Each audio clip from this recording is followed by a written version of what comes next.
Hello दोस्तों, मैं रामलिका गांधी। मैं एक होम्योपैथिक विशेषज्ञ हूँ। आज मैं बात करूँगी बच्चों के जिद, बच्चों के गुस्से, बच्चों को लगातार रोने की एक बहुत ही बेहतरीन दवाई के बारे में। और यह दवाई है रेह्यूम।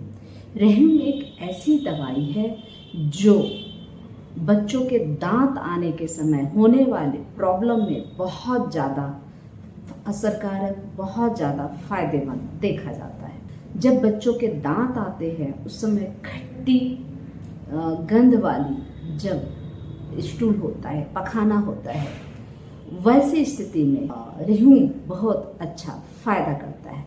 वैसे तो बच्चे के जब दांत आते हैं तो बहुत सारी दवाइयाँ हैं जो उपयोग में लाई जाती है, जैसे magnesia carb, calcarea phos, croton टे या एलो। बहुत सारी दवाइयाँ होती हैं, जैसे इथुजा भी उपयोग में बच्चों के लाई जाती है। लेकिन जिन बच्चों को खट्टी बू वाली जो पखाने होते हैं, उल्टियाँ होती है या उनके पसीने से बहुत ज़्यादा खट्टी बू आती है, उन लोगों के लिए, उन बच्चों के लिए रेह्यूम बहुत अच्छा असरकारक है। रेह्यूम वैसे बच्चों को बहुत ज़्यादा सुटेबल होती है जो बच्चों के शरीर से कैलकेरिया कार में देखा जाता है, सिर से पसीना आता है सोते समय, लेकिन रेह्यूम का जो बच्चा होता है उसके पूरे शरीर से पसीना आता है और उसके बाल हमेशा पसीने से भीग जाते हैं। तो इस कंडीशन में रेह्यूम बहुत अच्छा फायदा करता है। और सबसे प्रमुख सिम्टम यह है कि इसके अंदर जो भी बच्चे के साथ स्राव आता है, उनके कफ आते हैं, उनके स्टूल आती है, यूरिन आती है, पसीने आते हैं, किसी भी स्राव से खट्टी बू का आना बहुत प्रमुख माना जाता है। इसके अलावे खट्टापन, खट्टे फल, कच्चे फल खा लिए हों और उनकी तबीयत बिगड़ गई हो, तो उस कंडीशन में सबसे नंबर 1 की दवा रेह्यूम है।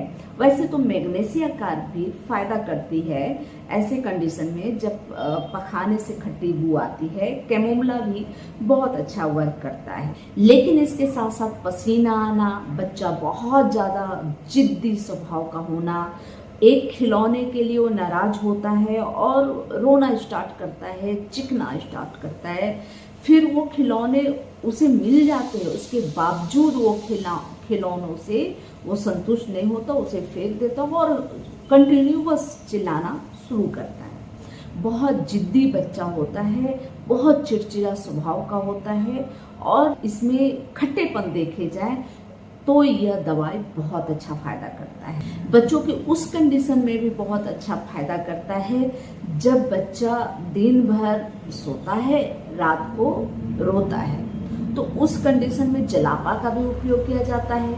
लेकिन अगर खट्टी बू या पसीना बहुत ज़्यादा देखा जाता है बच्चों के अंदर या बहुत ज़्यादा जिद और गुस्सा देखा जा रहा है, तो हमेशा रेह्यूम बहुत अच्छा फायदा करता है। वैसे सीना और रेह्यूम दोनों में बहुत बच्चा जिद्दी है, बहुत ज़्यादा घर के लोगों को परेशान करता है, बहुत हर जरा सी बात में गुस्सा हो जाता है, चिड़चिड़ा जाता है, तो वैसे स्थिति में सीना और रेह्यूम दोनों काम करता है। सीना वैसे बच्चे को दी जाती है जो बच्चों के पेट में वर्म, कीड़े हो गए हों और वो बच्चे के अंदर एक तरह का डर होता है, जैसे कोई उसे पुकारता है तो डर की वजह से नहीं आता है या डर की वजह से वो गुस्सा करता है, उसका ठीक उल्टा रिएक्शन होता है, वो घबरा जाता है, घबराया हुआ होता है, ऐसा लगता है कि बच्चे ने कोई अपराध की हो। इस तरह की कंडीशन सीना के अंदर देखा जाता है। और अपराध के बस, जैसे क्या होता है ना कि हमें कभी फील होता है कि हमने कोई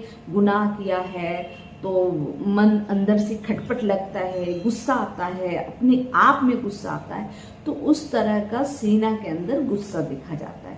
लेकिन जब बच्चे को कच्चे फल खाने के बाद या कहें तो खट्टी गंध वाली उनको डायरिया हो रही है, खट्टे गंध वाले उनको उल्टियाँ आ रही है या खट्टे गंध वाले पसीने आ रहे हैं और बहुत ज़्यादा पसीने आ रहे हैं और उसके साथ गुस्सा आ रहा है, इतनी जिद है, आप उन्हें कोई सामान दे देते हैं, फिर वो सामान को फेंक देते हैं। इस तरह के जिद, और वो लगातार जिद कर रहे होते हैं। अगर माहौल चेंज हो जाए, अगर उस बच्चे को कहीं ज़बरदस्ती कहीं खुले में घुमाने ले जाया जाए या कुछ उसको अलग चीज़ दिया जाए, तब जाके वो काफ़ी देर के बाद वो मानता है और इतना गुस्सा होता है कि उसका शरीर कांपने लगता है।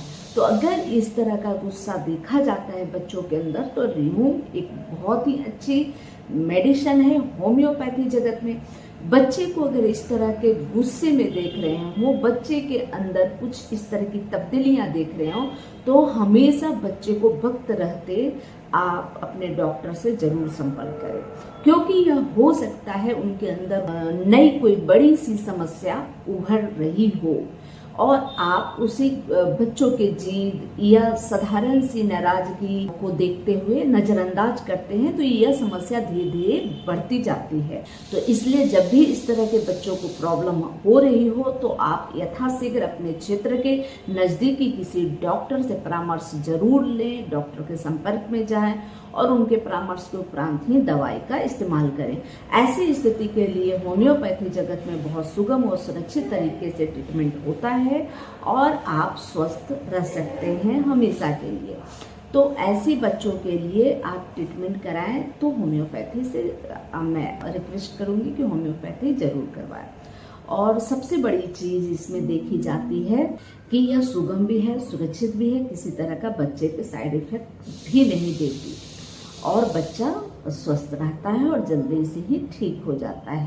अब रही बात कि अगर आप मुझसे ट्रीटमेंट चाहते हैं, किसी भी ऐसी बीमारी जो आप थक गए हैं, परेशान हो गए हैं, हर जगह दिखाकर और ठीक नहीं हो रही, तो एक बार ज़रूर संपर्क करें। उम्मीद है कि आपके उम्मीद पर मैं खरा उतरूंगी और आपको पूर्ण रूपेण स्वस्थ करने की जरिया बनूंगी। मुझसे अगर संपर्क करना चाहते हैं तो डिस्क्रिप्शन बॉक्स में मेरा फ़ोन नंबर, मेरा एड्रेस दिया हुआ है, आप वहां जाके संपर्क कर सकते हैं। यह जानकारी अगर अच्छी लगी तो लाइक करें, सब्सक्राइब करना ना भूलें, बेल आइकन जरूर दबाएं। जय हिंद, जय भारत, धन्यवाद।